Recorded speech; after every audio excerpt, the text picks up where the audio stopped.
Ya no quiero ser igual. Renueva, cántalo a él, Señor.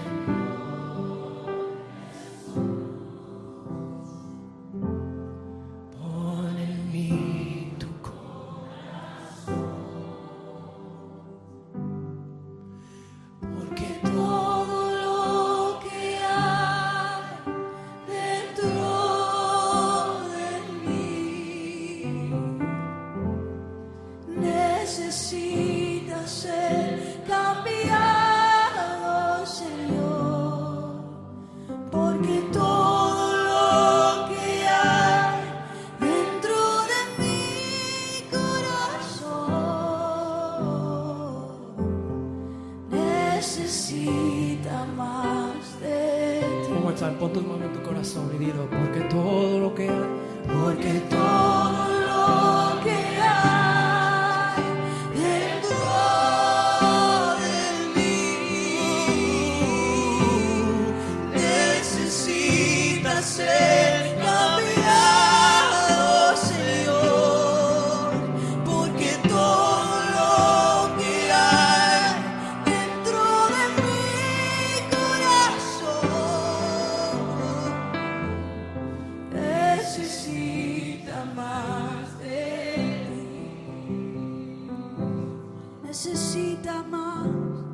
Necesita más de ti. Sí, Señor, necesita más de ti.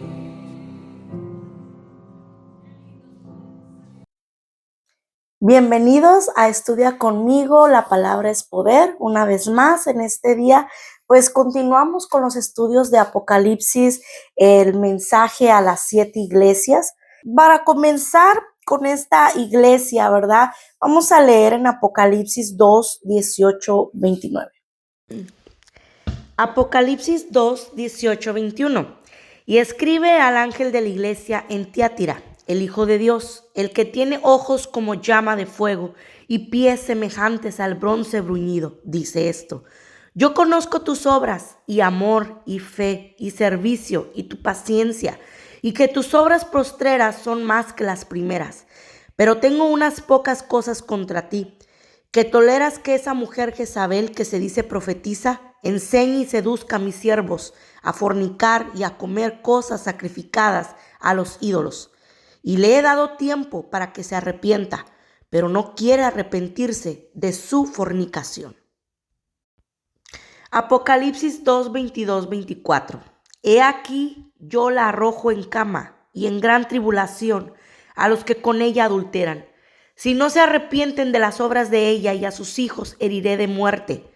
Y todas las iglesias sabrán que yo soy el que escudriña la mente y el corazón, y os daré a cada uno según vuestras obras.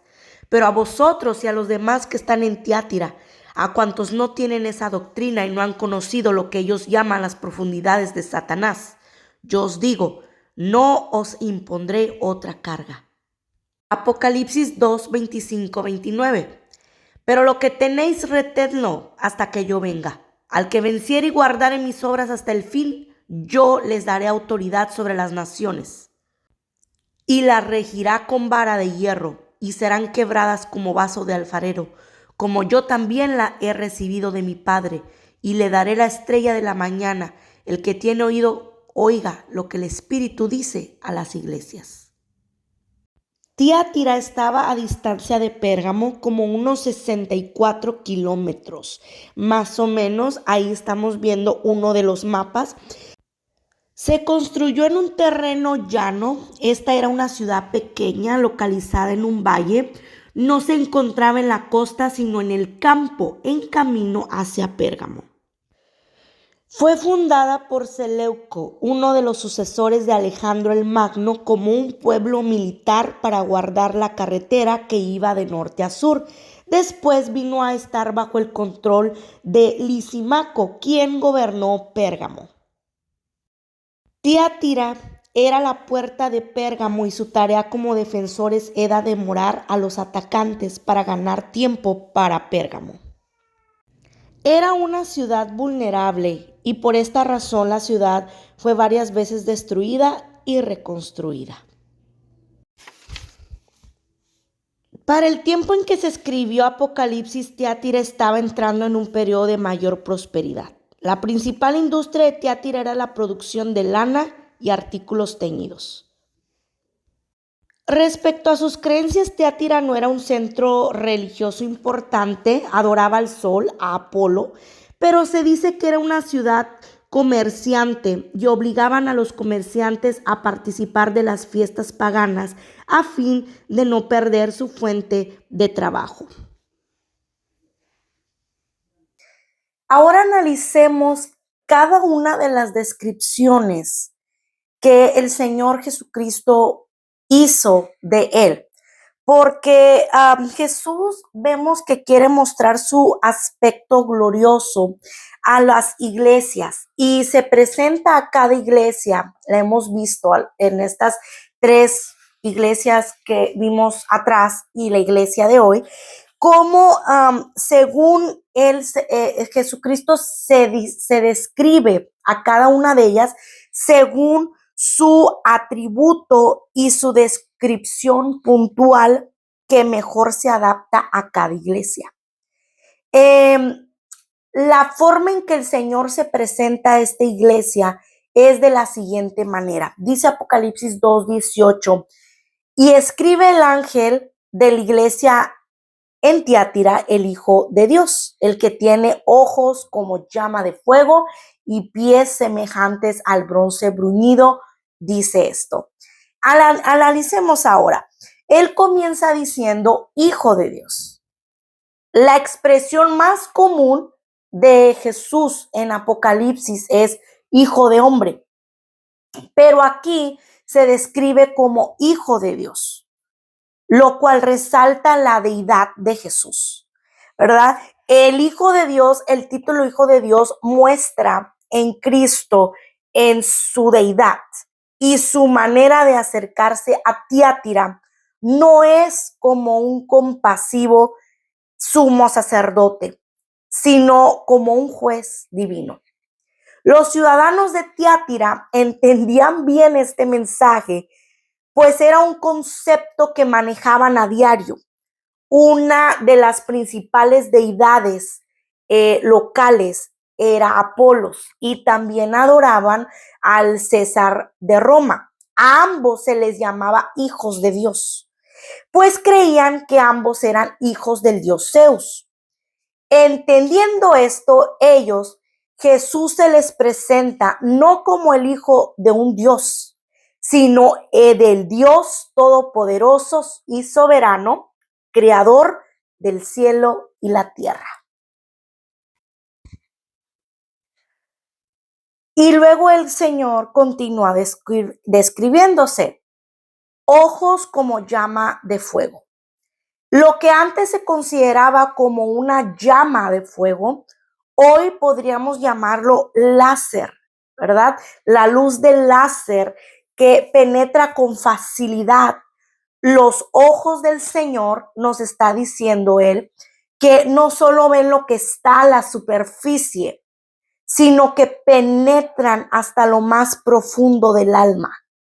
Él no solo ve nuestros actos, sino conoce las intenciones del corazón. Y esta expresión nos habla del poder penetrante de la vista del Señor.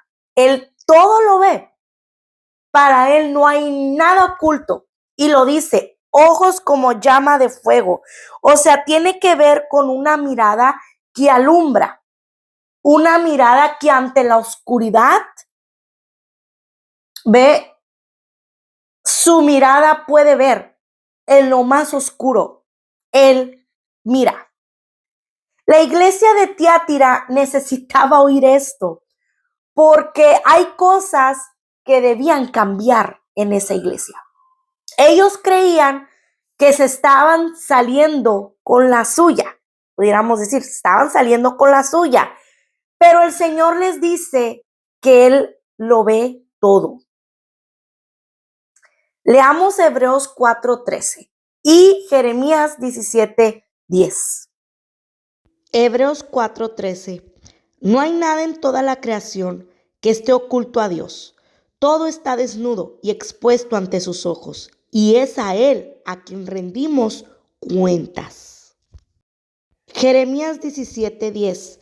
Pero yo, el Señor, investigo todos los corazones y examino las intenciones secretas. A todos les doy la debida recompensa según lo merecen sus acciones. Dios nos da la oportunidad de arrepentirnos. ¿Ok? Estamos en el tiempo de la gracia. Pero si no lo hacemos, tendremos que dar cuentas de nuestras acciones. Si la corrección del Señor no tarda, no es porque se le pase en alto, sino porque nos está dando un tiempo para arrepentirnos. En su segunda venida, Jesús vendrá a hacer justicia, traerá juicio, es decir, traerá recompensa al que ha hecho el bien y castigo al que no se ha arrepentido. La iglesia necesita escuchar este mensaje, ya que el juicio comenzará por la casa de Dios. Luego vendrá el juicio a las naciones. Y él se continúa describiendo. Dice, sus pies son semejantes al bronce bruñido. El bronce bruñido es aquel que ha sido pulido, de tal forma que queda brillante y lustroso. Y la forma de pulirlo y purificarlo es sometiéndole a altísimas temperaturas como el oro y la plata. Sus pies, dice en Apocalipsis 1:15, ¿verdad? Sus pies semejantes al bronce bruñido cuando se le ha hecho refulgir en el horno.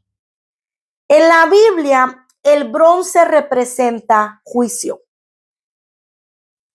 La imagen de Jesús con los pies de bronce representa que el Señor traerá fuego del juicio, traerá el fuego del juicio, quemando lo malo y sacando el brillo a lo bueno y valioso.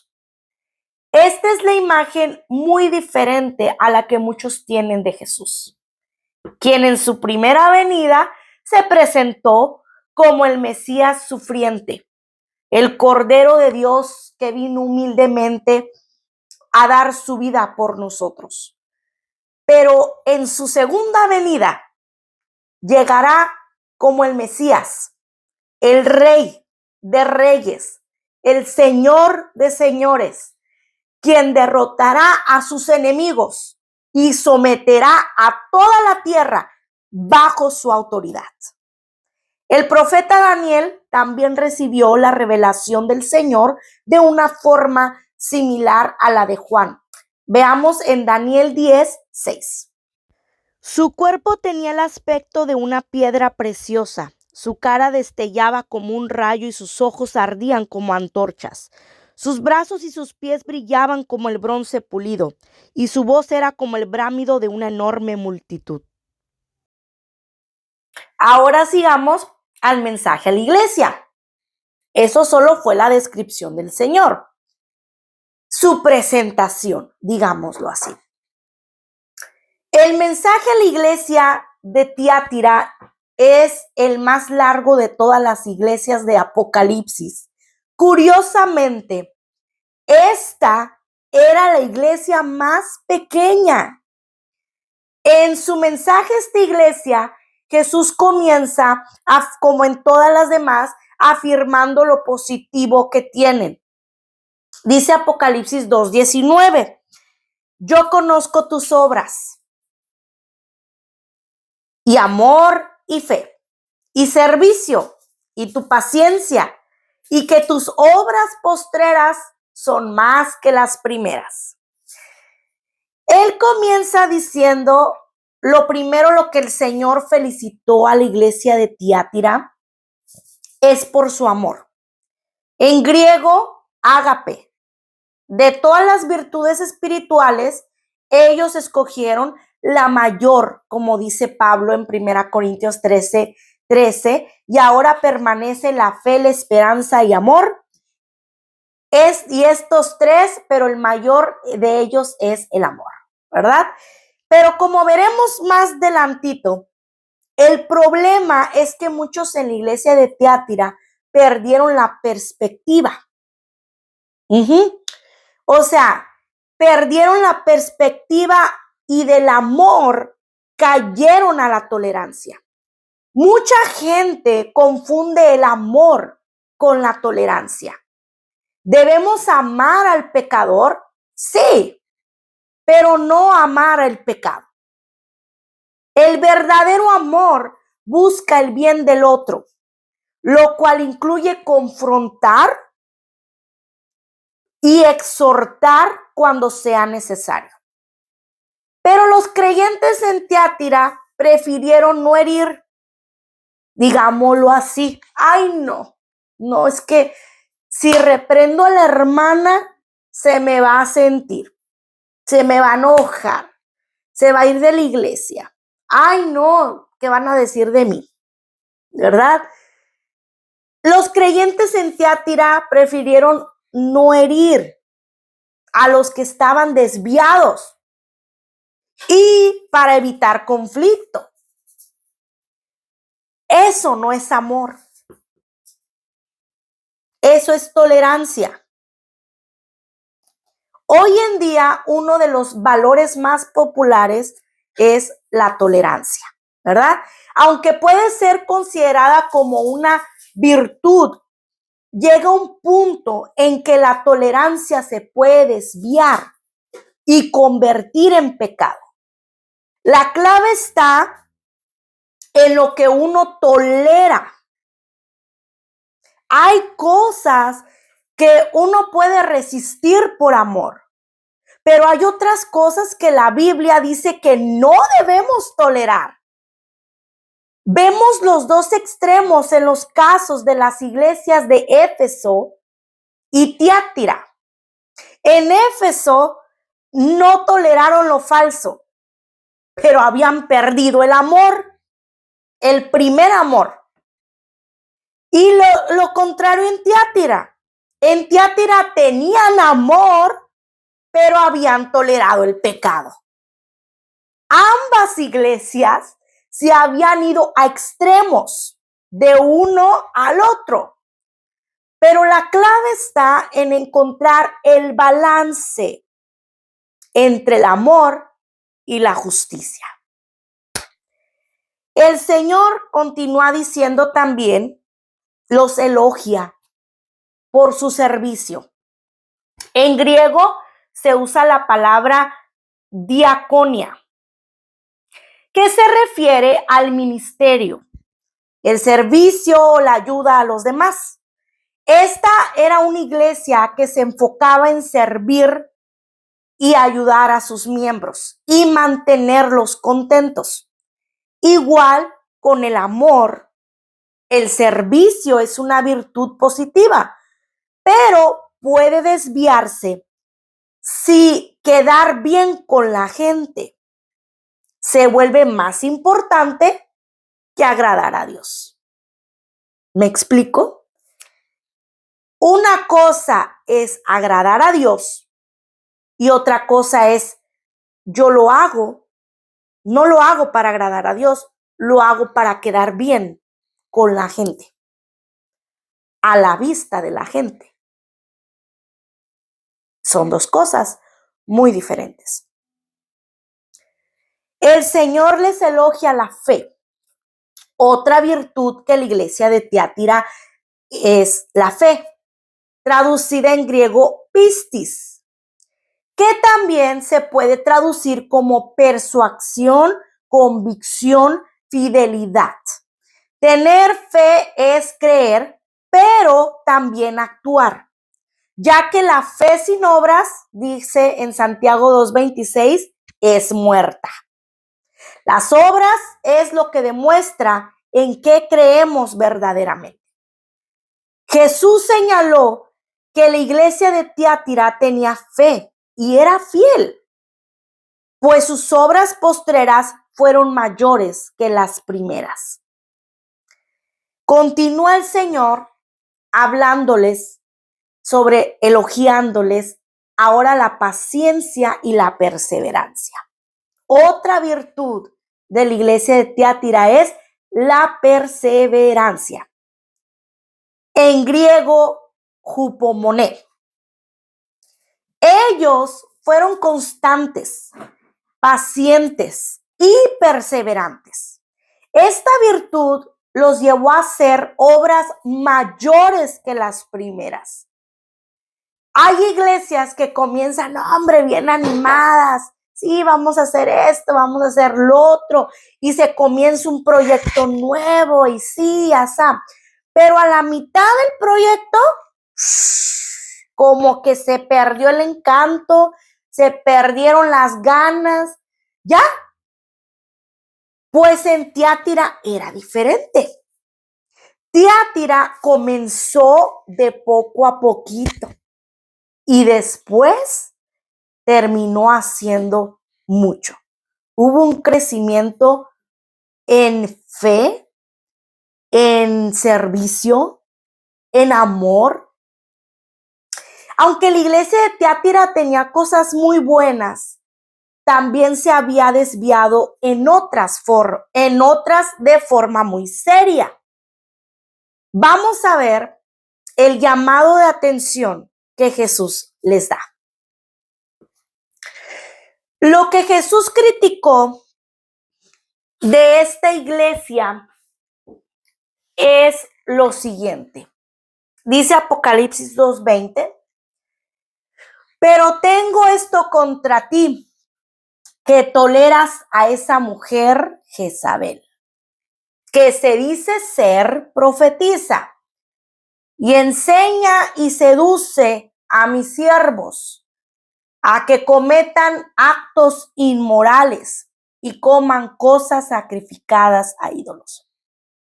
Ok. En la historia de Jezabel, Jezabel era una princesa de Sidón que se casó con Acab, el rey de Israel, como una alianza política.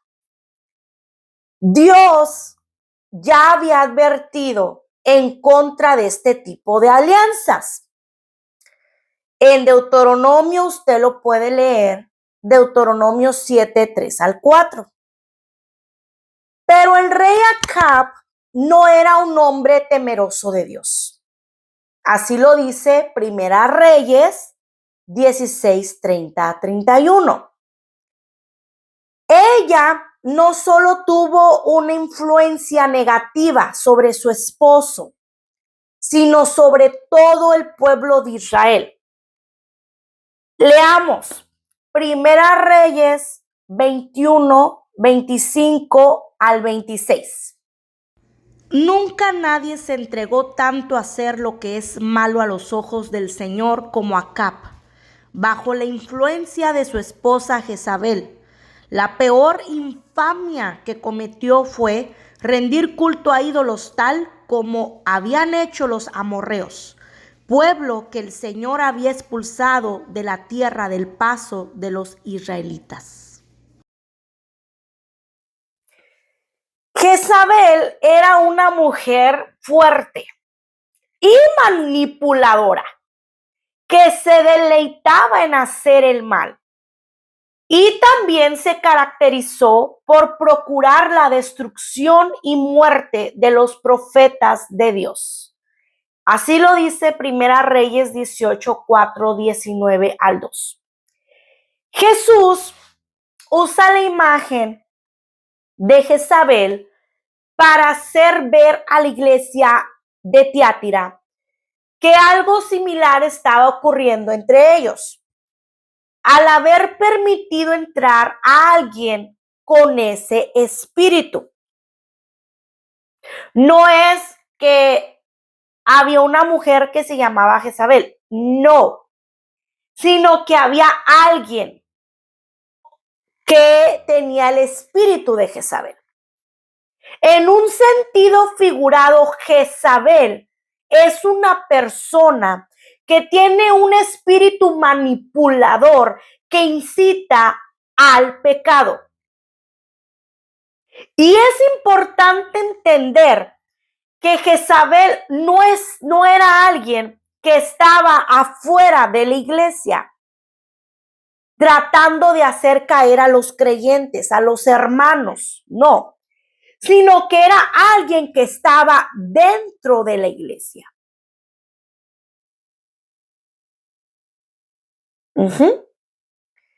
Entonces, con sus doctrinas y falsas profecías, enseñaba a los creyentes a que no se sintieran condenados por pecar.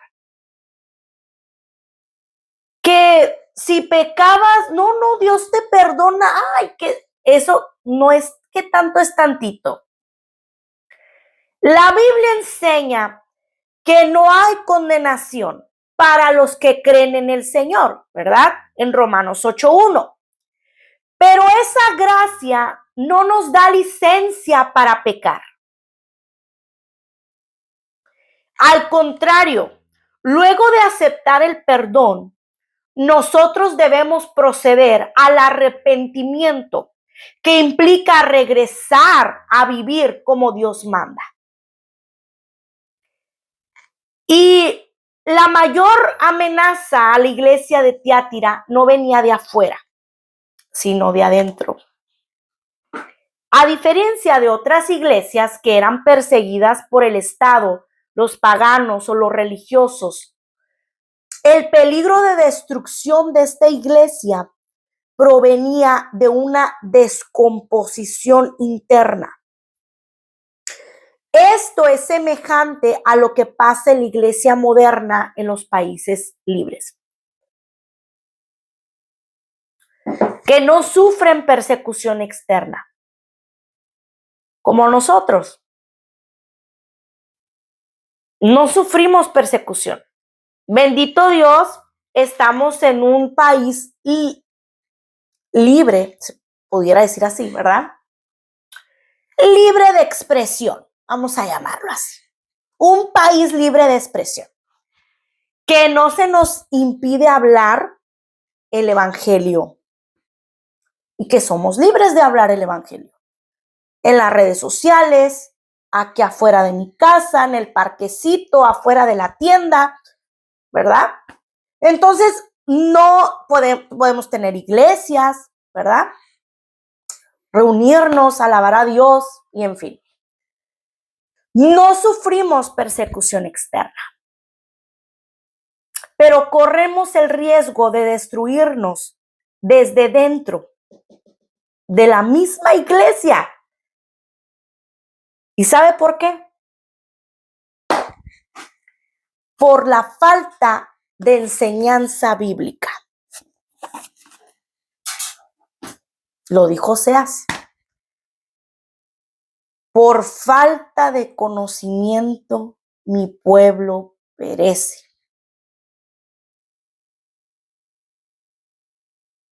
Y lo que se mueve ahorita, hermanos, puras doctrinas falsas y liderazgo permisivo que no se opone al pecado de los miembros.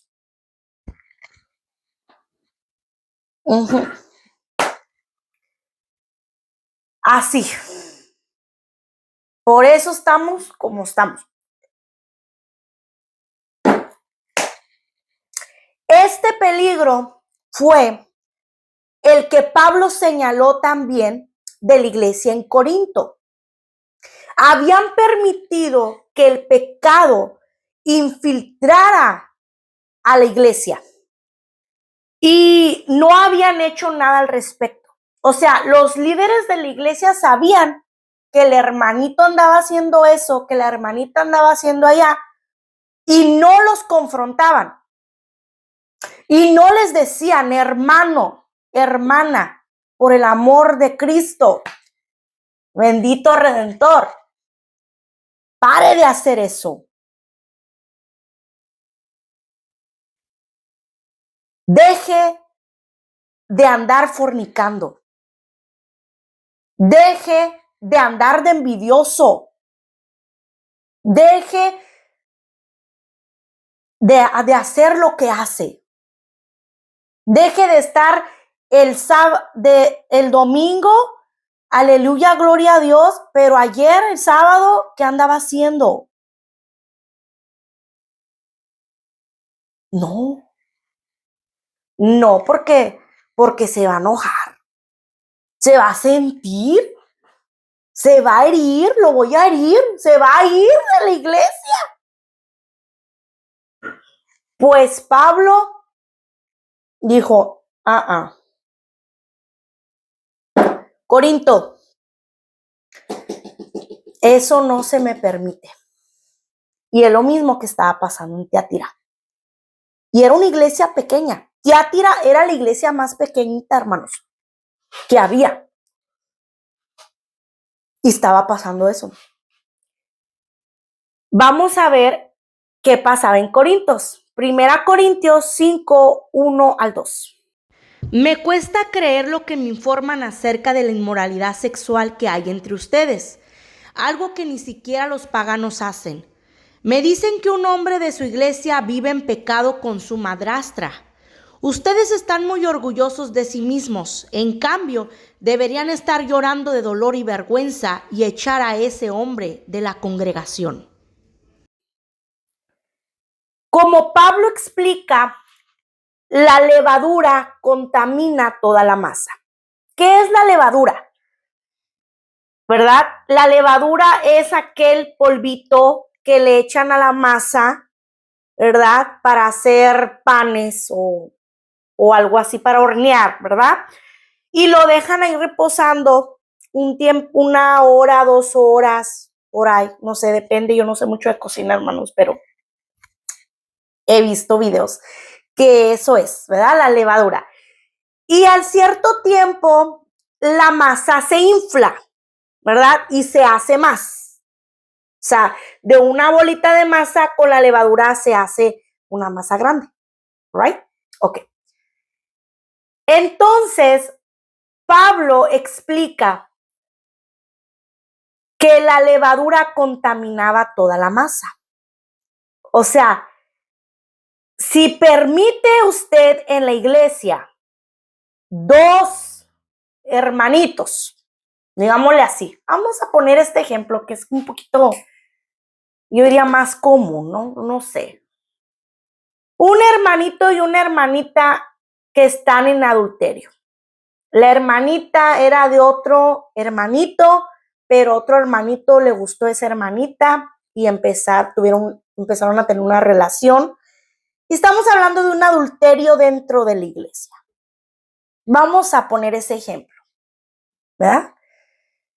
Si se permite eso dentro de la iglesia, que se queden ellos ahí, ¿qué cree que va a pasar? Pues los demás van a decir, mira, si se puede hacer eso. Y no a lo mejor no van a hacer lo mismo, pero van a hacer otro tipo de pecados. Dentro de la iglesia van a decir, ¿qué tiene? Si ellos irán y no les dicen nada, pues a mí, ¿qué me van a decir? Entonces comienza a crecer. Comienza a contaminar a los demás. Por lo tanto, dijo Pablo, debe sacarse lo malo de la iglesia, ya sea por arrepentimiento o por expulsión del pecador entre ellos. Leamos 1 Corintios 5. Aunque no estoy con ustedes en persona, sí lo estoy en el espíritu. Y como si estuviera ahí, ya emití mi juicio sobre ese hombre en el nombre del Señor Jesús. Ustedes deben convocar a una reunión de la iglesia. Yo estaré presente en espíritu, igual que el poder de nuestro Señor Jesús. Entonces deben expulsar a ese hombre y entregárselo a Satanás, para que su naturaleza pecaminosa sea destruida y él mismo sea salvo el día que el Señor vuelva. Jesús señala que el pecado de Tiatira fue haber tolerado a Jezabel y el pecado que ella promovía. Si uno toma el camino de la complacencia y la tolerancia, el camino es resbaladizo, que nos lleva al pecado, tal como le pasó a la iglesia de Tiatira. Esta es una de las advertencias que el Señor da a las iglesias de los últimos tiempos. En tiempos de los reyes, el final de Jezabel fue terrible, ya que murió sin ser sepultada y los perros comieron sus restos. En 2 Reyes 9, 8, 10, ahí usted lo puede leer. Y Jesús advierte a Tiatira que al final de los que sigan la doctrina de Jezabel será terrible. Leamos Apocalipsis 2, 21 al 23.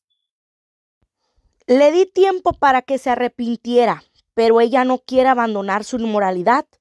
Por lo tanto, la arrojaré en una cama de sufrimiento, y los que cometen adulterio con ella sufrirán terriblemente, a menos que se arrepientan y abandonen las maldades de ella. Heriré de muerte a sus hijos. Entonces todas las iglesias sabrán que yo soy el que examina los pensamientos y las intenciones de cada persona, y le daré a cada uno de ustedes lo que se merezca. El Señor siempre da tiempo para arrepentirse, aún a Jezabel. Pero llegará el tiempo de la justicia. Perdón para quien se arrepienta y castigo para quien no lo haga. Nótese que la maldición no solo afectará al pecador, sino a sus hijos, lo cual es un principio bíblico. Lo dice, leamos, Números 14, 18. El Señor es lento para enojarse y está lleno de amor inagotable y perdona toda clase de pecado y rebelión, pero no absuelve al culpable. Él extiende los pecados de los padres sobre sus hijos.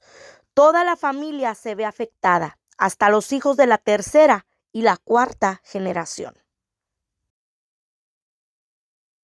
Aunque muchos creyentes en Tiatira siguieron la doctrina de Jezabel, debemos saber que otro grupo se guardó y permaneció fiel a Dios. Para ellos, el Señor tiene palabras de ánimo. Veamos Apocalipsis 24 al 25. Pero también tengo un mensaje para el resto de ustedes en Tiatira, los que no han seguido esa falsa enseñanza, verdades más profundas, como ellos las llaman, que en realidad son profundidades de Satanás. No les pediré nada más, solo que retengan con firmeza lo que tienen hasta que yo venga. La frase a los demás también podría traducirse como remanente. El Señor dice que este remanente no ha conocido las cosas profundas de Satanás. Él se refiere a las doctrinas que justifican el pecado, es decir, el mal disfrazado de bien. Jezabel justificaba el pecado. Y no hay mayor engaño que creerse justo cuando uno no lo es. El Señor nos llama a arrepentirnos. Si estamos en términos, ¿verdad?, bíblicos, Dejémonos de engañar y mejor arrepintámonos de lo que estamos haciendo mal. Pidamos perdón y el Señor nos perdonará. Aún hay tiempo. Estamos en el tiempo de la gracia. Nos quedan 3 iglesias más antes de llegar a los, digámosle así, momentos escatológicos que van a suceder antes de la venida del Señor, del Rey, de todos los reyes. Porque como lo dije hace unos minutos, Él vino y murió por nosotros como un cordero al matadero, sin decir palabra alguna.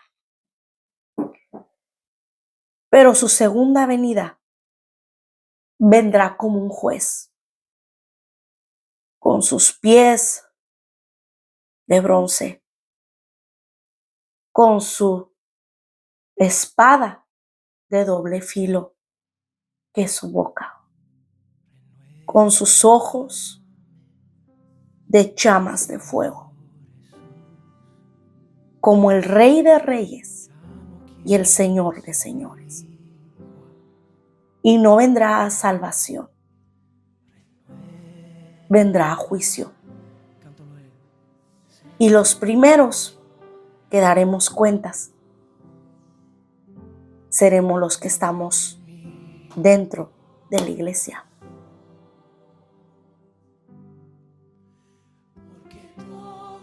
Acuérdese del versículo que dice: pero Señor, yo eché fuera demonios, yo prediqué tu palabra, yo hice esto, yo hice el otro, en tu nombre. Pero ¿qué dijo el Señor? Apartaos de mí, hacedores de maldad. Nunca te conocí. Después de las 7 iglesias, se vienen los momentos escatológicos. Y vemos la misericordia del Señor. Porque Él está avisando, está haciendo el llamado. Arrepiéntanse, iglesia, porque vengo. Yo todo lo veo. Nada está oculto ante mis ojos.